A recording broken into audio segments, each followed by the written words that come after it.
Con chỉ mong tôn cao danh Ngài, giờ con lặng yên đến trước ngôi thánh Ngài, vì con luôn muốn nguyện Ngài tại chính nơi thánh này, và quy đây dưới chân Chúa, lòng yêu mến Chúa.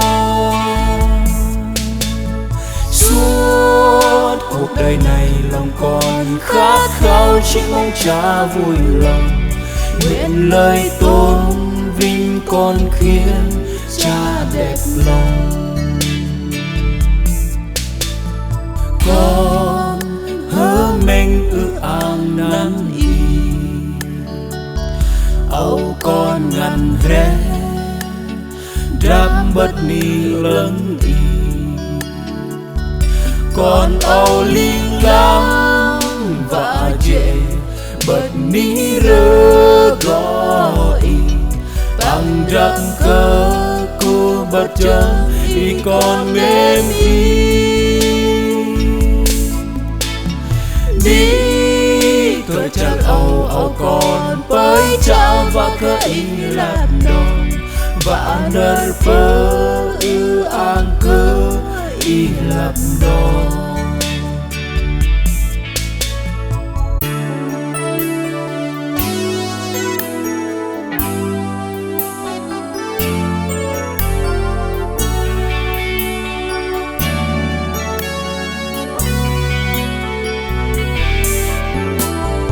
Con chỉ mong tôn cao danh Ngài, giờ con lặng yên đến trước ngôi thánh Ngài, vì con luôn muốn nguyện Ngài tại chính nơi thánh này, và quy đây dưới chân Chúa, lòng yêu mến Chúa. Cuộc đời này lòng con khát khao chỉ mong Cha vui lòng, nguyện lời tôn vinh con khiến Cha đẹp lòng. Con hứa mình ước ao năn y, âu con ngăn rẽ đáp bất ni lớn y,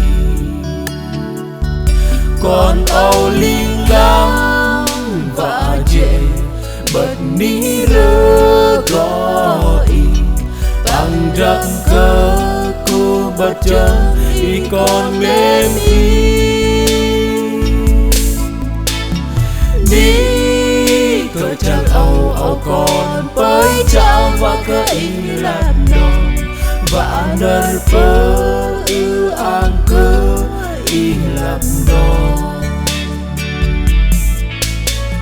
Suốt cuộc đời này lòng con khát khao chỉ mong Cha vui lòng, nguyện lời tôn vinh con khiến Cha đẹp lòng. Đi tôi chắc âu con với Cha và cơ y làm đòn, và nơi phơ ư an cơ y làm đòn.